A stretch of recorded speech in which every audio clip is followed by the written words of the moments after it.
અને અધ્યક્ષને વિનંતી કરું કે આપ મંચ ઉપર પધારો. શ્રી ઇન્દ્રનાથજી ચૌધરીજી, આદરણીય નિરંજનભાઈ અને ભોળાભાઈ પટેલ, આદરણીય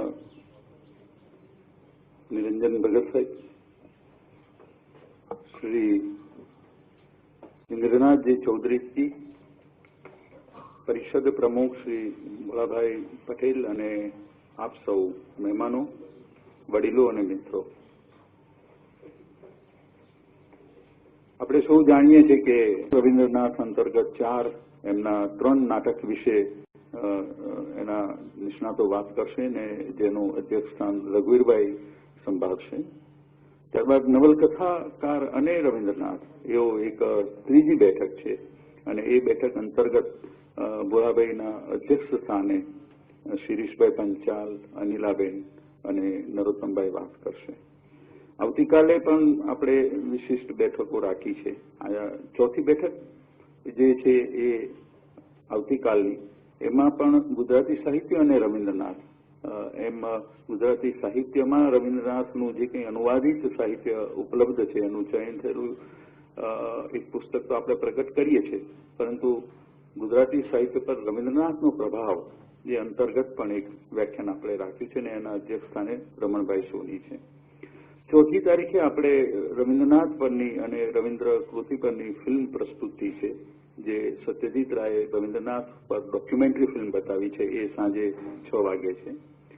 5મી તારીખે આપણે અચલાયતન, જે અદિતિ દેસાઈ, તપનસિંહનું સુદીપ પાષાણ ટૂંકી વાર્તા અંતર્ગત તપનસિંહનું આ અદભુત ફિલ્મ છે અને એ માટે આપ સૌને આ સમગ્ર કાર્યક્રમનો હું એક માહિતી આપું છું.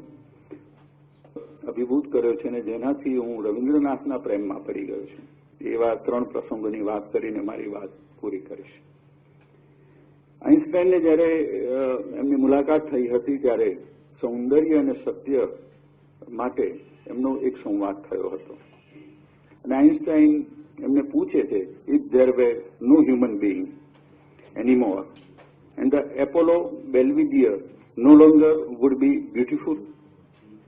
આવો એક પ્રશ્ન આઈન્સ્ટાઈન ટાગોરને પૂછે છે અને ટાગોર જવાબ આપે કે નો. આ સૌંદર્યલક્ષિતા. અને પછી આઈન્સ્ટાઈન ફરીથી કહે છે કે I agree with regards to this conception of beauty but not with regards to truth. કારણ કે આઈન્સ્ટાઈન તો વિજ્ઞાનના માણસ છે, એટલે કે બરોબર છે, તમે કહો છો કે આ મનુષ્ય ન હોય તો આ બધું સૌંદર્ય અસ્તિત્વ ન ધરાવે, એ વાત બરોબર છે, પરંતુ સત્યની બાબતમાં શું? ત્યારે ટાગોર ફરીથી એ જવાબ આપે છે, why not? Truth is realise through man only. સત્ય પણ એ મનુષ્ય પ્રતીક છે અને જેમ સૌંદર્ય છે એમ સત્ય દ્વારા પણ મનુષ્યને કેન્દ્રમાં રવિન્દ્રનાથ સ્થાપે છે. તો આ રવિન્દ્રનાથ એમની એક બીજી પ્રતિભા પણ બહુ સરસ છે. શાંતિ નિકેતનમાં મહાત્મા ગાંધી એકવાર જાય છે અને ત્યારે એક કન્યાએ એમના હસ્તાક્ષર માંગ્યા, તો એમને હસ્તાક્ષર જે ડાયરીમાં આપ્યા હશે એની નીચે એક વાક્ય લખ્યું કે never make a promise in haste, having once made it fulfil it at the cost of your life. આવું મહાત્મા ગાંધીએ પેલી કન્યાને હસ્તાક્ષર આપતા નીચે એક વાક્ય લખ્યું અને રવિન્દ્રનાથે જયારે આ વાક્ય જોયું તો એ થોડા ધુઆ થઈ ગયા અને એમને પછી તરત લખ્યું, એની નીચે જ રવિન્દ્રનાથ લખે છે, a prisoner forever with a chain of clay. એટલે એનો મતલબ એવો છે, fling away your promise if it is found to be wrong. તો આ રવિન્દ્રનાથ છે કે આ જે પ્રતિભા પુરુષ છે કે એ કાળે પણ એ પોતાના આ જે અનુભવ છે, પોતાની જે પ્રતીતિ છે એને કેવી રીતના મૂકે છે. અને ત્રીજો પ્રસંગ એક એવો છે કે 1928માં જયારે એ દક્ષિણ ભારતના પ્રવાસમાં હોય છે ત્યારે એમને શ્રી અરવિંદને મળવાનું મન થાય છે ને એ જાય છે મળવા માટે. અને રવિન્દ્રનાથ 11 વર્ષ મોટા છે શ્રી અરવિંદ કરતા. એમને એમ કે આ બાળપણનો મિત્ર છે તો એને ભેટીશું જઈને, એ એક આતુરતા સાથે મળવા જાય છે. અને જ્યારે એ રૂમમાં પ્રવેશે છે સામે સોફા ઉપર શ્રી અરવિંદ એક ઋષિ સમા બેઠા છે અને એ જોઈને રવિન્દ્રનાથ એકદમ આશ્ચર્યમાં પડી જાય છે અને એ કહે છે, you have the world and we are waiting to accept it from you. India will speak through you voices to the world. અને પછી એ એક કાવ્ય લખે છે, અરવિંદ રવિન્દ્રે લિયો નમસ્કાર એમ કરીને એક કાવ્ય પણ લખે છે. તો આ રવિન્દ્રનાથ છે કે એક તરફ ગાંધીજીના વાક્ય નીચે એમનાથી બિલકુલ સામે એક વાક્ય મૂકી દે અને પેલી કન્યાને એક જુદું જ દર્શન કરાવે. તો આ રવિન્દ્રનાથ છે કે એક તપ પુરુષ એવા શ્રી અરવિંદને પ્રણામ પણ કરે છે. તો આ રવિન્દ્રનાથના સાહિત્ય એ એક એવું કામણ કર્યું છે વિશ્વભરમાં કે સતત એની ચેતના સ્પંદિત થતી રહે છે. આપણે તો બાળપણમાં પેલા રાષ્ટ્રીય ગીત જનગણ મનથી આપણા કાન ટેવાયેલા છે અને બાળપણથી જ આપણને એ રવિન્દ્ર ચેતનાનો સંસ્પર્શ જાણે અજાણે પણ થઈ ચૂક્યો હોય છે. તો આવી એક પ્રતિભા પુરુષ એ વિશ્વનો એક મોટો કવિ હતા, વૈશ્વિક કવિ ખરા, પરંતુ યાદ તો એ રહેશે કે એઝરા પાઉન્ડ અને ઇટ્સ તો એમની કવિતા લઈ અને ફરતા હતા અને એવું કામણ હતું કે ઇટ્સ તો કે હું બસોમાં બેસું, ટ્રેનમાં ફરું તો આ ગીતાંજલિ તો મારા ઉપર એવી છવાયેલી છે કે કોઈક પરિચિત વ્યક્તિ મળવા આવે તો હું એને સંતાડી દઉં, એમ એવા ભાવમાં એમાં થઈ ગયા હતા. પરંતુ એથી વિશેષ સૌંદર્ય અને સત્ય અને જીવનલક્ષી શ્રી રવિન્દ્રનાથે જે મૂલ્યો રચ્યા છે એમના સાહિત્ય દ્વારા, એ મને લાગે છે એમનું અપ્રતિમ એવું આ માનવ જાતિ માટે કર્તૃત્વ છે.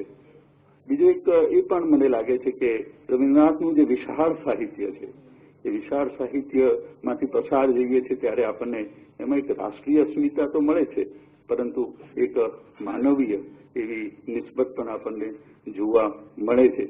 તો એમ પણ કહેવાય છે, to know India one has to read Rabindranath.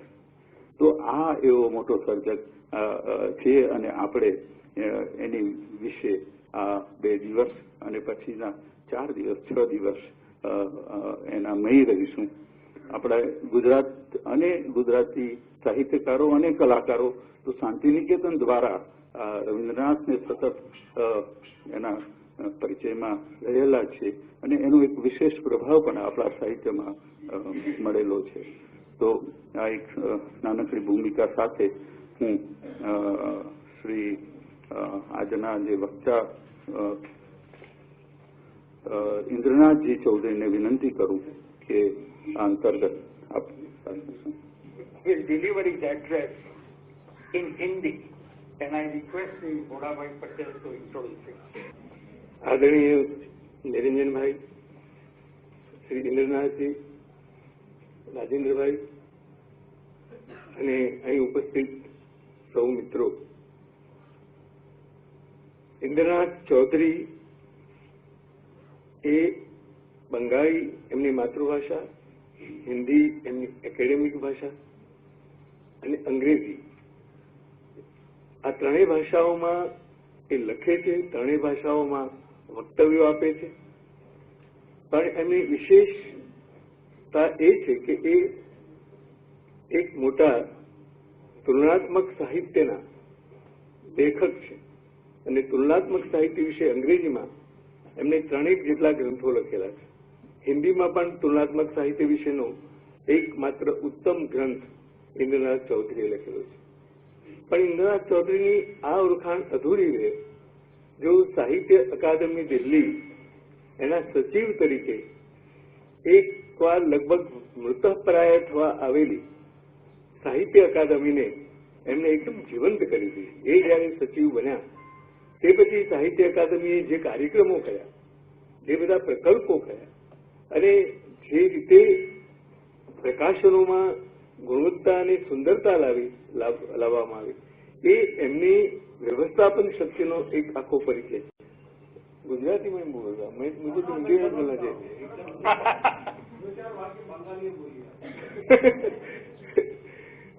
বাংলার বেলা এখানে অভ্যাস নেই, তাহলে বাংলার বেলা সাহস করতে পাইনি. એમને इंद्रनाथ जी साहित्य अकादमी के सचिव तो रहे ही, और अनेक हमारे जैसे सारे भारतवर्ष के साहित्यकारों के साथ उन्होंने एक स्नेह का तंतु रचा था। साहित्य अकादमी के बाद वो लंदन में नेहरू सेंटर के एक सचिव के रूप में वहां रहे और वहां भी भारतवर्ष की प्रतिष्ठा उन्होंने अपने तय स्थापित की। गुजरात के साथ उनका स्नेह तंतु है, इसलिए जब हम निमंत्रित करते हैं तो वो आते हैं। इस समय वो सस्ता साहित्य मंडल, एक बहुत बड़ा प्रकाशन संस्थान है जो कॉनॉट प्लेस में है, उसके सचिव के रूप में सुंदर प्रकाशन भी कर रहे हैं और एनसाइक्लोपीडिया ऑफ इंडियन लिटरेचर उसका एक रिवीजन कर रहे हैं। तो सतत वो कार्य में लगे हुए हैं और हमारे निमंत्रण पर वो आए हैं, तो हमारे लिए ये आनंद की बात है। भोला भाई पटेल हमारे मित्र हैं। It's a long time friendship which I have with Bhola Bhai ji. So whenever he speaks about me, he speaks in superlative terms. And as I was sitting by the side of Sri Niranjan Bhagat, I told him that what a privilege it is to sit by the side of such a great writer. I still remember that he came to London at the Nehru Centre and I arranged a very important program with him as the main speaker. I don't remember if you had dinner with me or not. No, we didn't have dinner together. Because... but we had a feast of words together. Rajendra Patel ji से मेरा पहले परिचय नहीं था, अब हो गया। जो चीज मुझे आकर्षित की, he is a very handsome fellow, ये मुझे पहली चीज लगी थी यहाँ पर। मेरे बहुत पुराने मित्र यहाँ पर बैठे हुए हैं, रघुवीर चौधरी बैठे हुए हैं, फिर चंद्रकांत सेठ जी बैठे हुए हैं, अनिला जी पहले उसमें पंक्ति में बैठी हुई हैं। शैलेश जी ने मुझे पूछा, do you recognise me? I had met Shailesh only once in my life. I said, you came with the translation of Tagore to me once. Yes, I remember it. And there are other, हमारे पुराने मित्र रमन सोनी जी बैठे हैं यहाँ पर सामने, और कौन हैं, बाकी और भी बहुत सारे मित्र होंगे जिनका नाम मैं नहीं ले पा रहा हूं, हम मुझे क्षमा करें। और उपस्थित सज्जनों, मुझे भोला भाई कहते हैं कि जब भी आप अहमदाबाद आए तो आप अंग्रेजी में नहीं बोलिए, आप हिंदी में बोलिए, लोगों के साथ जो है तादाद में वो जल्दी हो पाता है। तो मेरे लिए कोई परेशानी नहीं है, मैं हिंदी में उतना ही ठीक ढंग से बोल सकता हूं जितना कि बांग्ला में अथवा अंग्रेजी में। जो विषय है वो मैं देख रहा था, प्रतिभा पुरुष रविंद्रनाथ ठाकुर। एक शब्द बहुत चलता है इस देश में, पुराण पुरुष। श्री कृष्ण को पुराण पुरुष कहा जाता है। पुराण का अर्थ जो है संस्कृत में है which is ever old and ever new. पुराण का अर्थ प्राचीन या पुरातन नहीं है। उषा जो वैदिक गॉडेस है, गॉडेस कह के तो कोई चीज नहीं है वेदों में, सभी गॉड्स हैं, तो डीटी, तो उनको कहा जाता है पुराणी, विच is ever old ever new. तो श्री कृष्ण के लिए आप ऐसा कह सकते हैं, कहा जाता है। बहुत सारे लेखक हैं, उनको भी पुराण पुरुष, बहुत बड़े जो नेता हैं उनको पुराण पुरुष कहा जाता है। प्रतिभा पुरुष जो जिनके पास अगाध प्रतिभा है। अब टैलेंट, ये टैलेंट किस तरह से कैसे कहाँ विकसित होगी इसका पता पाना बड़ा मुश्किल होता है। मगर मुझे जब मैंने विषय देखा, मेरे पास जब कार्ड आया, तो मैंने सोचा कि इस ढंग से रविंद्रनाथ के बारे में बात करनी चाहिए कि उनकी प्रतिभा का विकास कैसे हुआ, कौन सी ऐसी सामाजिक, राजनैतिक, धार्मिक प्रभाव थे जिनके फलस्वरूप उनकी प्रतिभा का विकास होता गया। अपने परिवार में वो 14वीं संतान अपने पिता माता के थे और जिस समय उनका जन्म हुआ 1861 में, उस समय 3 ऐसे आंदोलन थे जिन आंदोलनों से खास तौर से बंगाल जो है बहुत अधिक आंदोलित हो रहा था। उस 3 आंदोलनों का उनके व्यक्तित्व पर प्रभाव पड़ा धीरे धीरे, ऐसे नहीं कि बहुत जल्दी वो प्रभाव पड़ गया, धीरे धीरे प्रभाव पड़ा। एक तो धार्मिक आंदोलन था जिसको राजा राममोहन राय ने जिसका सूत्रपात किया था, ब्रह्म समाज।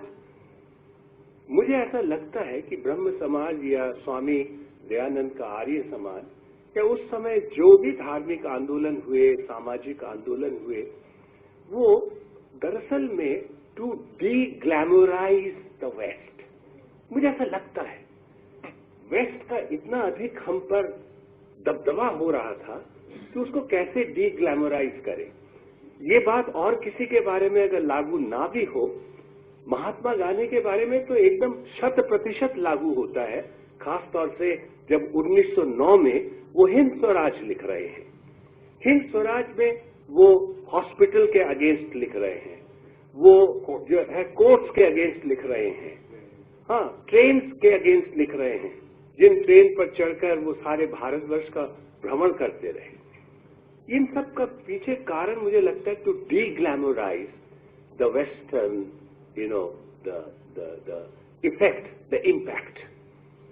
और राजा राममोहन राय ने भी किया। आप बताइए, राजा राममोहन राय को क्या जरूरत पड़ी थी कि उन्होंने पर्शियन में एक जर्नल निकालना शुरू किया, just to tell the west कि ये मत समझो कि हमारे पास कोई क्लासिकल ट्रेजर नहीं है, हमारे पास क्लासिकल ट्रेजर अगाध है, संस्कृत है, पर्शियन है, अरबिक है। इस तरह की बातें उस समय चल रही थी, क्योंकि इसके अतिरिक्त इन लोगों ने देखा कि पश्चिम को कॉन्फ्रंट करने का और कोई उपाय है नहीं। राजा राममोहन, महर्षि देवेंद्रनाथ जो उनके पिता थे रविंद्रनाथ के, वो भी ब्रह्म समाजी हो गए और समाज ने उनको बहिष्कृत तो नहीं कर पाए क्योंकि बहुत धनाढ्य व्यक्ति थे, बहुत धन था उनके पास, परंतु बहिष्कृत किया क्योंकि उस समय सामाजिक शक्तियां बड़ी बलवती शक्तियां थी। उनके घर में किसी की शादी नहीं होती थी, उनको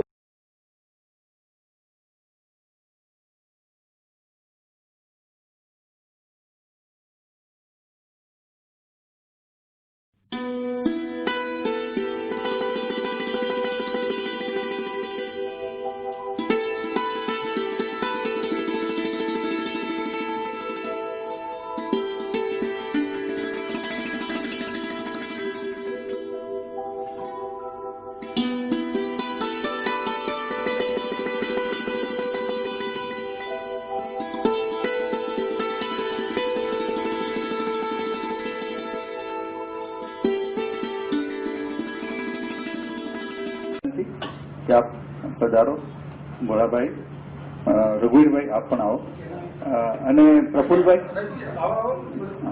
આજે તો રવિન્દ્ર જન્મ દિવસ એટલે ખરેખર ઉત્સવ, ને આપણા આ ઉત્સવનો અંતિમ દિવસ છે। અગાઉ આપણે પરિસંવાદ, ફિલ્મ, નાટક, સંગીત અને હવે પુસ્તક એમ શબ્દથી શબ્દ સુધીની આખી યાત્રા, રવિન્દ્રમય યાત્રા આપણે સૌ સાક્ષી રહ્યા અને એના અંદર રત રહ્યા, એટલા એનો એક આનંદ વ્યક્ત કરું છું। અને આજના આ વિશિષ્ટ દિવસે 2 પુસ્તકોનું પ્રાગટ્ય થઈ રહ્યું છે, ત્યારે માનનીય ભગત સાહેબને વિનંતી કરું કે એ પ્રકાશિત થાય એની જાહેરાત કરે। જગતભરમાં આ 150મી જન્મ જયંતિનો ઉત્સવ ઉજવાઈ ચૂક્યો છે।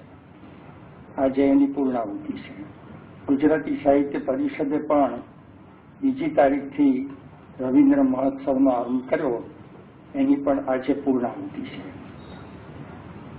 આ રવિન્દ્રનાથની 151મી જન્મતિથિ નિમિત્તે અને એમની 150મી જન્મ જયંતિના ઉત્સવની પૂર્ણાહુતિ નિમિત્તે ગુજરાતી સાહિત્ય પરિષદે 2 ગ્રંથો રવિન્દ્ર સંચયિતા અને રવિન્દ્ર વિવેચનનું પ્રકાશન કરવાનું વિચાર્યું છે. રવિન્દ્રનાથને આથી વધુ કાવ્યમાં અંજલિ કઈ હોઈ શકે? તો એ માટે તમારા સૌના વતી અને મારા વતી ગુજરાતી સાહિત્ય પરિષદને અને આ 2 ગ્રંથોના સંપાદકોને આપણા હાર્દિક અભિનંદન. આજના રવિન્દ્ર મહોત્સવના અંતિમ દિનના આ બેઠકના અધ્યક્ષ રઘુવીરભાઈ, પ્રમુખ મોરાભાઈ સાહેબ, રઘુવીરભાઈ,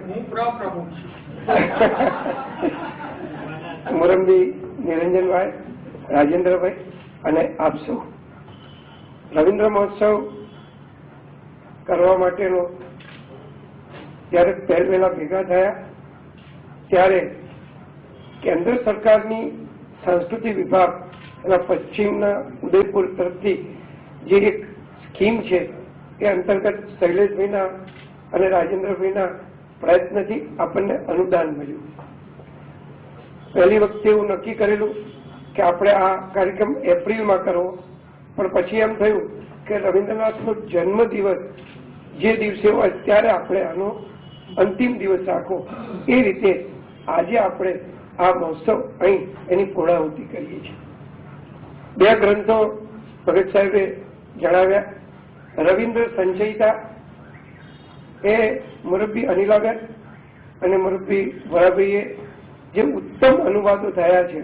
રવિન્દ્ર સાહિત્ય તો ખૂબ વિશાળ છે, એ બધું જ ગુજરાતીમાં મૂકવું એ શક્ય નથી એવું નથી, પણ અત્યારે એ શક્ય નહોતું. એમાંથી 700 પાનાનું આ એક દરદાર ગ્રંથ તૈયાર કર્યો છે. અગાઉ આ બંને મુરબ્બીઓએ જે કામ કરેલું અને પરિષદના અમારા સદભાગ્યે એ સચવાઈ રહેલું, એટલે બીજું અંદર ઉમેરણ કરી સતત 1 મહિના સુધી આ કામગીરી ચાલી અને આપ સૌની સમક્ષ આ રવિન્દ્ર સંચયિતા છે, જેને રવિન્દ્રનાથના સાહિત્યથી પરિચિત થવું છે. રવિન્દ્ર સાહિત્ય કેટલું ઉત્તમ છે એ આમાંથી આપણને પ્રાપ્ત થશે. બીજું જે પુસ્તક કર્યું આપણે એ રવિન્દ્ર વિવેચન કર્યું. આમાં તો એવું હતું કે જે અનુવાદ થયેલા હતા એમાંથી સંચય કરવાનું. બીજા કામમાં માત્ર રવિન્દ્રનાથ ને પણ રવિન્દ્રનાથ વિશે શું લખાયેલું છે, ગુજરાતીમાં જે લખાયેલું છે એ માટે અમે જે શોધખોળ કરી તો 1961માં જયારે શતાબ્દી થઈ ત્યારે વિશ્વ માનવે અંક કરેલો. કુમારમાં આખા વર્ષ દરમિયાન જુદા જુદા લેખો આવેલા અને કાકાસાહેબ કાલેલકરે 1920માં જયારે પરિષદના આમંત્રણથી કવિવરે પધાર્યા ત્યારે જે પરિચય આપેલો કાકા સાહેબે એ આમાં એનો પણ સમાવેશ કરવામાં આવ્યો છે. પહેલો લેખ જે છે એ રવિન્દ્રનાથનું જીવન છે. એ યશવંત દોશી આપણા ગ્રંથના તંત્રી એમને લખેલો, બહુ જ આધાર વાળો, પૂરેપૂરી માહિતી વાળો, બચુભાઈની આંખ તરફથી પસાર થયેલો એ લેખ છે. અને ત્યાર પછી રવિન્દ્રનાથ વિશેના જુદા જુદા અભ્યાસ લેખો છે. અને આમાં પણ આપણે જે એક કૃતિ વિશે એક કરતા વધારે વ્યક્તિઓ લખ્યું હોય તો એનો વિનય વિવેક વાપરી અને આમાં સતત આમાં જે સંપાદકોમાં તો મુરબ્બી નિરંજનભાઈ, શૈલેષભાઈ ને હું છીએ, પણ ગોરાભાઈ અને અનિલાબેન પણ એટલા જ આની અંદર જોડાયેલા રહેલા છે અને રાજેન્દ્ર પણ એમાં સતત સહાયભૂત થયા છે. તો આમાં નગીનદાસ પારેખનો, કાકા સાહેબનો હોય તો નગીનદાસ પારેખ, રામનારાયણજી પાઠક, સુરેશ જોશી, ઉમાશંકરભાઈ, સુંદરમ, ભોગીલાલભાઈ અને અનેક બીજા, આ બધું જયારે સંચય કર્યો ત્યારે મનમાં ગોરાભાઈને અમને થયું કે કેટલાક પાસા હજી પણ આમાં રહી ગયેલા લાગે છે. તો રઘુવીરભાઈ ખાસ એમના ચિંતન ઉપર એક લેખ કરી આપ્યો. બોરીસાગર સાહેબે એમના હાસ્ય ઉપરનો એક લેખ કરી આપ્યો. રાજેન્દ્રએ રવિન્દ્ર અને ટાગોરની અરવિંદ અને ટાગોરની તુલના કરીને એક સરસ મજાનો લેખ લખ્યો. અને બીજા લોકોએ લખ્યા. અનિલાબેને લેખ લખ્યો, સુગનાબેને એમના સંગીત ઉપરનો લેખ લખ્યો. અને આખો રવિન્દ્ર વિવેચન એક એવા પ્રકારનો ગ્રંથ તૈયાર થયો કે આવતી પેઢીને રવિન્દ્રનાથ વિશે વાંચવું હોય તો એની કામ માર્ગદર્શિકા બનશે. આટલું વાંચ્યા પછી પણ હું રવિન્દ્ર જાણું છું એનો સંતોષ પણ મેળવી શકશે. અને જેને આટલાથી સંતોષ નહીં થાય એ એના મૂળ સુધી જવાનો પણ પ્રયત્ન કરશે. પ્રેસવાળા મિત્રોએ અમને મનુભાઈ શારદાવાળા, એમના નીચે મનીષભાઈ, એમને ખૂબ મહેનત કરી અને આ કામ સવેરા કરી આપ્યું. એ જ રીતે બીજું પુસ્તક 2 ભાગમાં મેં વહેંચી નાખ્યું હતું કે 2 પ્રેસમાં જાય તો એક જ પ્રેસમાં બહાર ના રહે અને સમયસર આવી શકે. પણ આ સવેરા કૃષ્ણવાળા કિરીટભાઈએ પણ આ પૂરેપૂરું કામમાં મદદ કરી. મંજુલાબેન શાહ, જેમને બહુ જ ઝડપી આ પ્રૂફ વાંચી આપ્યા, એમનો પણ આ તબક્કે ઉલ્લેખ કરું છું. આ પરિષદના કર્મચારીઓ જ્યારે લેખ મોકલવાનો હોય તો તરત મોકલી આપે, એ સૌનો પણ આ તબક્કે ઉલ્લેખ કરું છું. આટલી મારી ભૂમિકા છે. અસ્તુ. પહેલા ભાગમાં 100 વર્ષનું સર્વૈયું છે. ગુજરાતે રવિન્દ્રનાથનો અનુવાદ કરવાનો આરંભ આજથી લગભગ 100 વર્ષ બાદ કર્યો. એટલે નોબેલ પ્રાઇઝ 1913માં એમને પ્રાપ્ત થયું. પછી એ ગુજરાતની બહાર, બંગાળની બહાર, ભારતમાં, ગુજરાતમાં અને ભારતની બહાર જગતભરમાં એ પરિચિત થયા. એટલે અનુવાદનું કામ માત્ર ગુજરાતી ભાષામાં નહીં, ગુજરાતે નથી કર્યું એમ નહીં, જગતની અનેક પ્રજાઓમાં અનેક મહાન સર્જકોએ એના અનુવાદ કર્યા છે. જેમ કે આંદ્રે જીદે એક જ નમૂનો આપો, ઇટાલીનો અનુવાદ ફ્રેન્ચમાં કર્યો, અંગ્રેજીમાંથી કર્યો. આપણે પણ અંગ્રેજીમાંથી જ કર્યા હતા તારે અનુવાદો. તો જે કવિતામાં કામ થયું છે એમાં 2 મુખ્ય પુસ્તકો છે. એકોત્તર સતી, જેમાં રવિન્દ્રનાથના કાવ્યોના અનુવાદો છે, અને બીજું દ્વિચપંચશતી, એમાં 105 ગીતોના અનુવાદો છે. પણ આ અનુવાદો ગદ્યમાં છે, પદ્યમાં નથી. પછી જે કુરબાનીની કથાઓમાં કથા કાવ્યોનો અનુવાદ કર્યો મેઘાણીએ, એ પણ ગદ્યમાં કર્યો. પછી અનિલાબેને લિપિકાનો અનુવાદ કર્યો, એ તો મૂળ જ ગદ્ય કાવ્યો હતા, એટલે અનિવાર્ય પણ એ ગદ્યમાં છે. હવે પદ્યમાં જે અનુવાદો થયા છે, બાકીના બધા નાના નાના મોટા અનુવાદો ઘણા થયા છે ગીતાંજલિના, એનો ઉલ્લેખ નથી કરતો. અત્યારે પરિચિત છે, બધું વાંચવાની થઈ ગયું છે એના વિશે. તો હવે જે પદ્યમાં અનુવાદો થયા છે એમાં એક નગીનદાસ પારેખનો ગીતાંજલિનો અનુવાદ છે, અને બીજો મેઘાણીનો રવિન્દ્ર વીણાનો અનુવાદ છે. નગીનદાસ પારેખનો અનુવાદ ભજનોના કાળમાં છે, અને મેઘાણીનો અનુવાદ એ લોકગીતોના કાળમાં છે. એમાં હું હવે અંગત વાત કરું છું, બીજાઓને જે થતું હોય છે. પણ આ બંને અનુવાદોમાં મને રવિન્દ્રનાથની છબીનું દર્શન થતું નથી. મને નગીનદાસના અનુવાદમાં નગીનદાસનું દર્શન થાય છે, અને મેઘાણીના અનુવાદમાં મેઘાણીનું દર્શન થાય છે. તો આજે સવારે હું વિચારતો હતો, તો એવું કંઈક થયું છે જેમાં રવિન્દ્રનાથની છબીનું દર્શન થાય. અલ્પસંખ્ય કાવ્યો, અને હું જોતો હતો એનો છંદ, એનો લય હું તપાસતો હતો, એનું વિશ્લેષણ કરતો હતો. તો મેં જોયું મૂળનો ભાવ છે એટલું નહીં, મૂળનો અર્થ છે એટલું નહીં, મૂળનો છંદ અને લય પણ છે એમાં, એનું સ્વરૂપ પણ છે. અને તે અનુવાદ છે મહાદેવ દેસાઈના.